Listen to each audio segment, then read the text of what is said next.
Welcome to Bandi let's talk. Hello Pavan Kalyan garu, deputy chief minister of Andhra Pradesh, కాబోయే Bharatiya Janata Party central minister, కాబోయే Bharatiya Janata Party Andhra Pradesh president.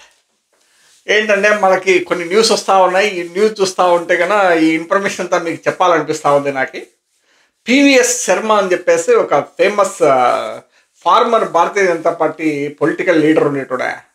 ఆయన ఎప్పుడు ఆయన ఢిల్లీలో ఉంటాడు. పివిఎస్ శర్మ ఎందుకంటే ఇప్పుడు పవన్ కళ్యాణ్ గారికి పొలిటికల్గా పవన్ కళ్యాణ్ ఎప్పుడైతే పొలిటికల్ ఒక అవుట్ఫిట్ స్టార్ట్ చేశాడో 2014 ఆ ప్రాంతంలో, ఆ సమయంలో పవన్ కళ్యాణ్ గారిని మోడీ దగ్గరికి చేర్చినటువంటి వ్యక్తి వచ్చేసి పివిఎస్ శర్మ.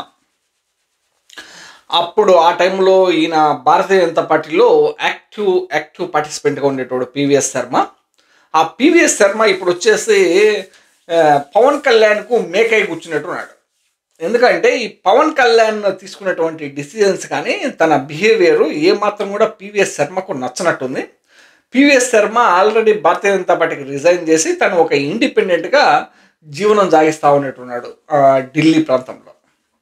ఇప్పుడు ఇదంతా ఎందుకు చెప్పాలనుకుంటున్నానంటే, ఒక న్యూస్ ఆర్టికల్ ఒక ఈ పేపర్ పబ్లిష్ చేసింది. ఈ పేపర్ పబ్లిష్ చేసిన వాళ్ళు ఎవరు, వాళ్ళ కథ ఏంటనే తర్వాత చెప్తాను నేను. ఈ పేపర్ పబ్లిష్ చేసినటువంటి ఇన్ఫర్మేషన్ ఏంటంటే, జనసేన పార్టీ భారతీయ జనతా పార్టీలో విలీనం కాబోతుందని చెప్పేసి ఒక న్యూస్ పేపర్, ఒక ఈ పేపర్, ఎలక్ట్రానిక్ పేపరు న్యూస్ ఆర్టికల్ని పబ్లిష్ చేసింది.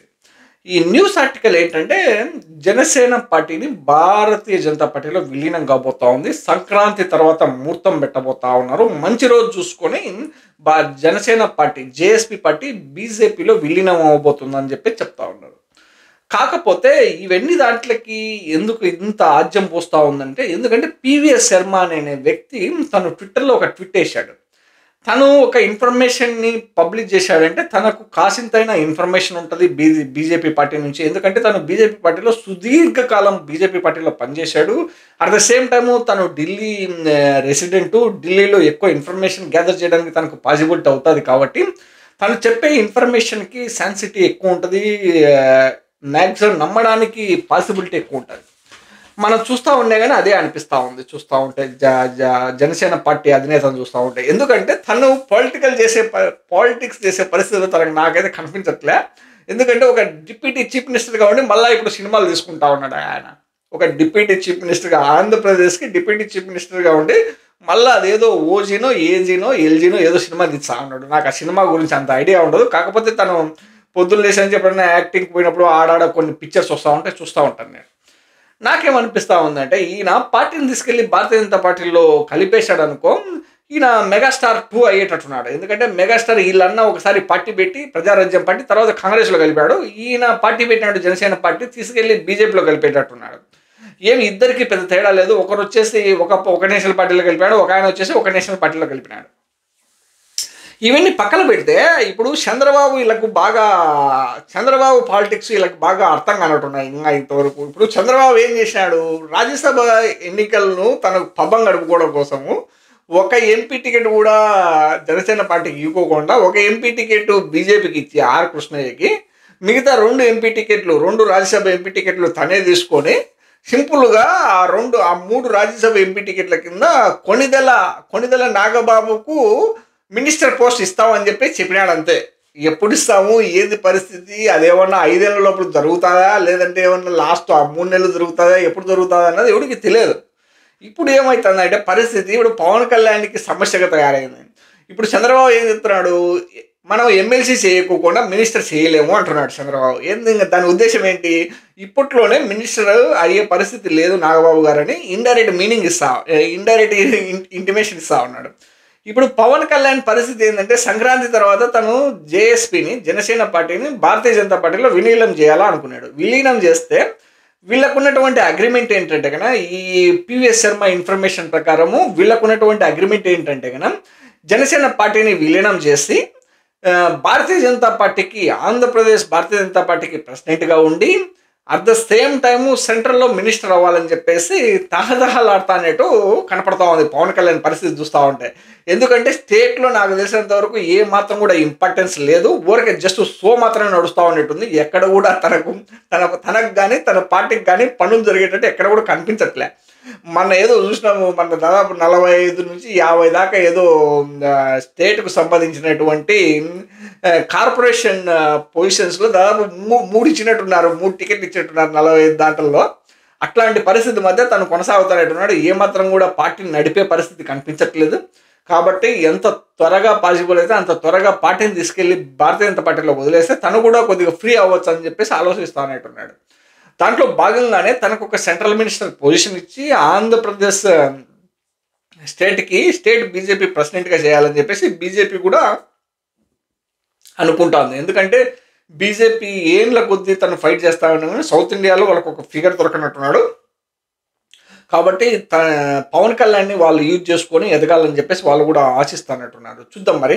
పవన్ కళ్యాణ్ ఎప్పుడు చెప్తా ఉంటాడు కదా, నేను దాదాపు ఈ పార్టీ పెట్టినది సమాజం కోసం పెట్టాను, సమాజంలో ఉన్నటువంటి ఒక వర్గం కోసం పెట్టాను, నేను ఈ పార్టీ బీద సాదా వాళ్ళ కోసం ఈ పార్టీ పెట్టానని చెప్పేసి. మరి ఎందుకు ఈ పార్టీని తీసుకెళ్ళి అప్పుడే కలిపేస్తాడా, లేదంటే పార్టీని ఇంకా కొనసాగిస్తాడా, రూల్ చేస్తాడా? ఈయనకి ఎట్లా 100% స్ట్రైక్ రేట్ వచ్చింది కదా. ఇంకా రేపు పొద్దున పవన్ కళ్యాణ్ గారు నా సజెషన్ ఏంటంటే, మీకు నెక్స్ట్ రాబోయే ఎలక్షన్స్లో 175 సీట్లకు 175 సీట్లు మీరు పోటీ చేసి 175 సీట్లకు 175 సీట్లు గెలిచి 100% స్ట్రైక్ రేట్తో దేశ చరిత్రలో కానీ ప్రపంచ చరిత్రలో కానీ మంచి రాజకీయ నాయకుడిగా మీరు నిలిచిపోవాలని మనస్ఫూర్తిగా కోరుకుంటున్నాను పవన్ కళ్యాణ్ గారు. మీరు ఏమాత్రం కూడా మీరు పార్టీని తీసుకెళ్ళి భారతీయ జనతా పార్టీలో కలపకూడదని, రాబోయే ఎన్నికల్లో 175 సీట్లకు మీరు పోటీ చేయాలని మనస్ఫూర్తిగా ఆంధ్రప్రదేశ్ తరఫున మేము కోరుకుంటా ఉన్నాం. తర్వాత ఇంకొక విషయం ఏంటంటే, మీ అన్న నాగబాబు గారు ఎంత త్వరగా అయితే అంత త్వరగా మినిస్టర్ అయితే కనుక జనాలకు కూడా ఒక మంచి ఇండికేషన్ పంపించినట్టు అవుతుంది. ఎందుకంటే మీ పార్టీ తరఫున మీ పార్టీలో ఉన్నటువంటి నలుగురు మినిస్టర్లు ఒకే దాదాపు అంతా ఓపెన్ కేటగిరీకి సంబంధించిన వాళ్ళే, అగ్రవర్ణాలకు సంబంధించిన వాళ్ళే, బీసీలకు కానీ, ఎస్సీలకు కానీ, ఎస్టీలకు కానీ, మైనారిటీలకు కానీ మీరు ఏమాత్రం కూడా ఒక మినిస్టర్ పోస్ట్ కూడా ఇవ్వలేదు.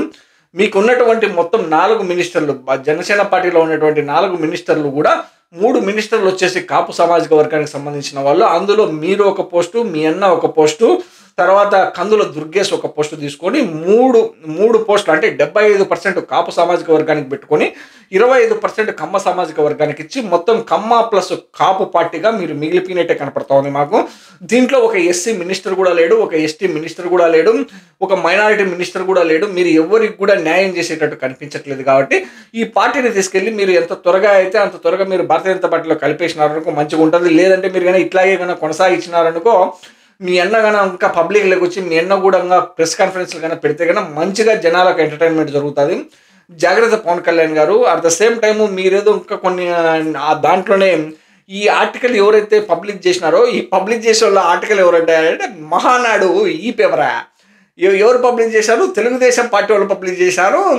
వీళ్ళ పార్ట్నర్ ఎవరైతే ఉన్నారో ఈ జనసేనకు సంబంధించినటువంటి పార్టీ తీసుకెళ్లి భారతీయ జనతా పార్టీలో కలిపేస్తున్నారని టీడీపీ వాళ్ళే ఆన్లైన్లో కాంటెంట్ క్రియేట్ చేసి వదులుతూ ఉన్నారు.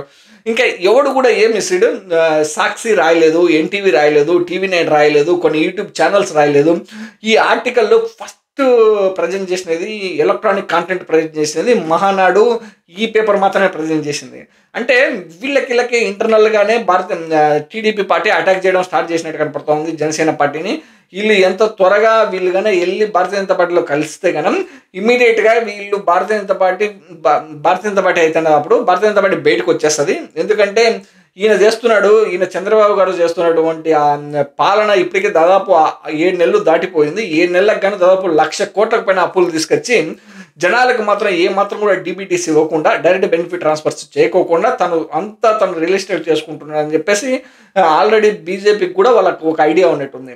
చూద్దాం ఏంది పరిస్థితి అనేది. పవన్ కళ్యాణ్ గారు పార్టీని కొనసాగిస్తారా, లేదంటే పార్టీని తీసుకెళ్ళి భారతీయ జనతా పార్టీలో కలిపేసి ఆయన భారతీయ జనతా పార్టీ నాయకుడిగా ఎవరు అవుతాడా కాలమే నిర్ణయిస్తుంది. చూద్దాం. Thanks for watching so far. Have a nice day.